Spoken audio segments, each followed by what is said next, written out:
That's direct response.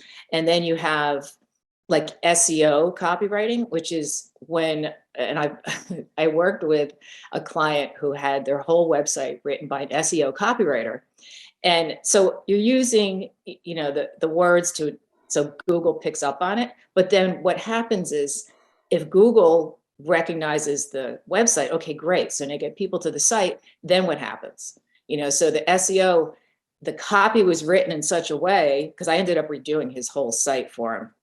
And we include, as a conversion copywriter, I include some of the SEO keywords, but it's not based completely on that. I wanna cause no problems. I just wanna live my life, but I keep on hearing about nonsense. Me and my dons ain't mobsters, but when you see imposters, we know how to read them faces, same way you know how to read them comments. If you wanna talk, let's talk, but around here, make sure you walk and your talk is constant. Well, hey everybody, welcome to another episode of the Death to Vanilla podcast, and I have an awesome guest on today. She's going to give her perspective on marketing differently and just doing things differently that's helped her get noticed, and just her different approach to copywriting. So she's got a company called COPYWORX. Her name is Linda Melone, and she has taken the next half hour to be able to share with us, and we're excited. So thank you, Linda, for being on the show. Appreciate you jumping on today.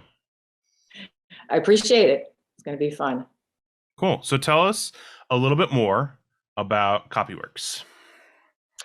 The COPYWORX is, I'm a certified conversion copywriter. I spent about 20 years doing content writing before I became a copywriter. And so I did a lot of print sort of writing for a lot of the magazines until everything tanked in the late, around 2008. Then I had an online business, which taught me about writing for an online business, especially since I really didn't know what I was doing at that time. There's a huge difference between the content and copywriting. And I had to learn all of that. And I was so intrigued by copywriting, and especially from a B2B business perspective, that I said, why not just go all in on this? And here I am. So you've turned your back on content writing. But I haven't turned my back on it. It's a part of what I do.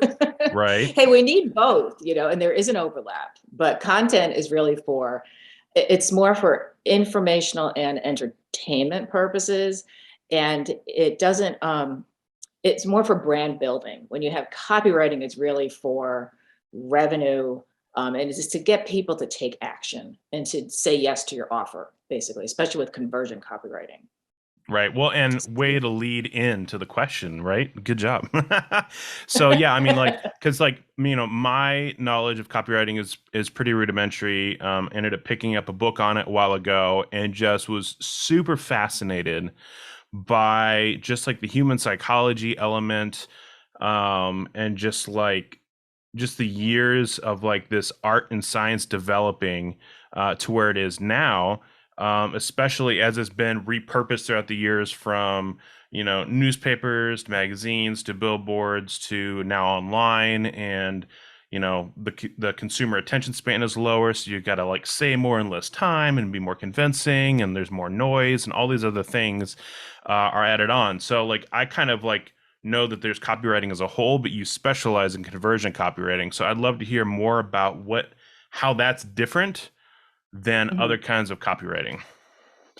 Well, there's overlap with all of them. And there's some people that say that conversion copywriting is bogus. It's a term that was established by Joanna Wiebe, who is the founder of Copy Hackers. She was my coach. And so she worked for a lot of SaaS companies and was calling her style of copywriting conversion-focused copywriting, and she abbreviated to conversion copywriting. Long story short, now she has I'm certified through her, so that's why I say certified. But it is really focused on getting your prospect to say yes to your offer. So everything I write is geared to, it's not necessarily revenue producing, but usually it is. But it's either say yes to your webinar, yes to your, if you have lead magnets, anything that requires somebody to take action. And so it's, versus something like direct response, which is what it's compared mostly to. Direct response, those are the ads you see all over the place. They don't take into account a lot of the things that conversion copywriting takes into account. So, and we'll get into that in a little while, but it's like if you see a Burger King ad or any ad like that, it's a blanket ad. I mean, whoever sees it sees it. If it attracts you, it does, but they don't take into account the customer like conversion copywriting does. You know, it's not driven by data, it's just out there. So that's direct response. And then you have like SEO copywriting, which is when, and I worked with a client who had their whole website written by an SEO copywriter. And so you're using, you know, the words to, so Google picks up on it. But then what happens is if Google recognizes the website, okay, great. So they get people to the site, then what happens? You know, so the SEO, the copy was written in such a way, because I ended up redoing his whole site for him. And I mean, we include, as a conversion copywriter, I include some of the SEO keywords, but it's not based completely on that. It's usually pretty obvious when a site is really SEO, like the same phrase is used over and over, but you want it to convert. So everything I do is geared toward conversions. Okay. No, I think that makes some good sense. So, and then, you know, copywriting for people who are just like less familiar with it, right? Because like for me, like, you know, it was a little bit of like a mystery box, if you will, when I was first getting into it. And so just to kind of like sum it up a little bit, like copywriting is essentially just like crafting words to be persuasive in some sort of way. Is that like maybe an oversimplification, but that's essentially what it is? It's part of it. I mean, Okay. the biggest difference is the research that goes into it. So it's not about finding the best combination of words as it is finding your customer's words. So for example, when I start working with a new client, I take 4 to 6 weeks just for the research to dig into their customer, their competitors, who's saying, you know, what they're saying on social media about this particular product or service, or the related one, you know, something similar to it. And then I start pulling quotes from, and I speak to customers, you know, in interviews. So I get firsthand accounts of, you know, that's the hardest part to get because people don't want to talk usually. It takes a while, but you get the best information that way. So everything I write has to be backed by either analytics or something somebody said to me. And there are times when I'm writing something and I think, this sounds really good. And then I ask myself, did somebody say this? Would somebody say this? If the answer is no, I have to can it. You know, you have to put your ego aside. But that's the difference, you know, when you're writing within a company. Somebody asked me recently, like, is there a disadvantage or disadvantage to writing to a copywriter that works within an agency? And the problem is when you're in the whole environment of that company, it's a different perspective. You know, you need that outside person to take a look and say, okay, this is, you know, your customers are saying this, but you guys think it's this.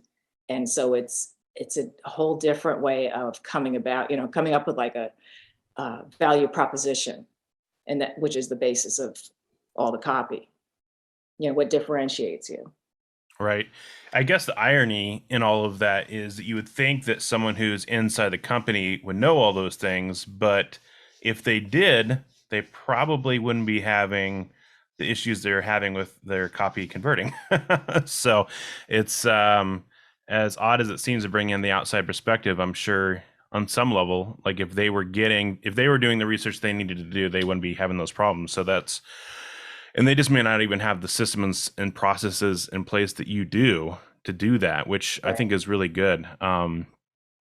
That makes so much sense. I literally was watching a video the other day, and the guy was talking about like how he does Q&A shows specifically for the purpose of like getting direct question and answer stuff that he's able to use for content later on. He's like, it's not that I'm not consuming content, is that I'm consuming it from the source as opposed to watching someone else's podcast or someone else's work or something like that. Because you have no idea, like, if they did any research to talk about the things that they talked about. And that's where you're talking about, you know, you do your own research. So that way you're able to craft the words the right way using the customer's words, which is so powerful because that's how it resonates.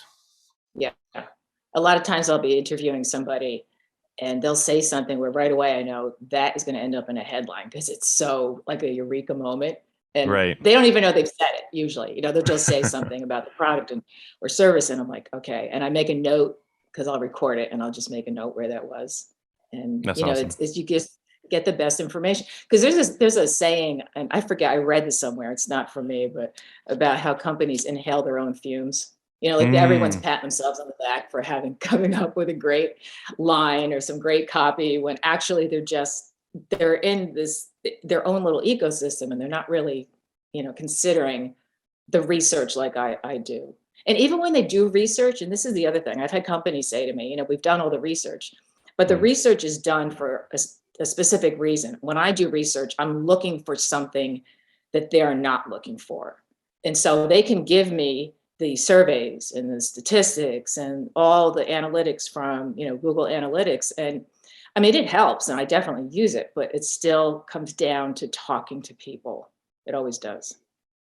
for sure. Well, like you said, it's that magic phrase that they say that ends up becoming the catalyst for a title rather than just like the data points, you Right. know, which, like you said, are helpful, but like that doesn't help the language of the person. I remember your post on that. I thought that was so funny. It's like, we did all the research Which for you. one? We've done all the research. Like, sure you I've have. had that happen with big companies too, and Yeah. they dump all this research on me, and it's interesting, but it's still, I'm not finding what I need in it, and Yeah. it's pretty amazing to consider how the volume of it. The more people I talk to, the more I realize that the intimidation factor that I have set up in my own mind, no one forced me, I set it up myself, that somehow big businesses have it all together is just simply not true. And so for all the creators out there who are intimidated by working with big companies, they need just as much help as anyone else. Oh yeah. One would think they don't need it because they could hire all the talent they need, but they do.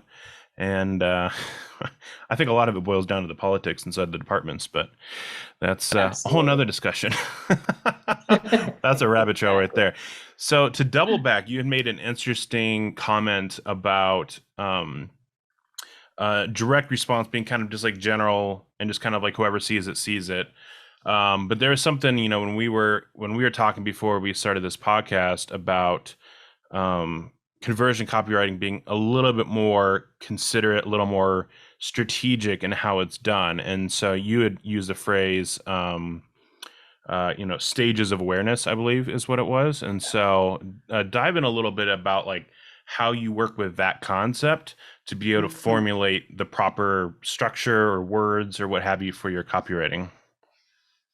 Well, there's 5 stages of decision awareness. So this means where the person is in their decision-making process. So when they get to your site, where are they? The first stage is unaware. Usually you won't even hear from these people because this is someone who doesn't, and I always use the analogy of a fitness person, somebody who is out of shape, has an awful diet and doesn't care. They're unaware. You're not going to get them if you sell a fitness product because they're not in pain, which is the second stage, which is pain aware. That's where people start looking for a solution. They're like, okay, it's January 2nd. It's time. This is the year, you know, I'm going to do that marathon, get in shape.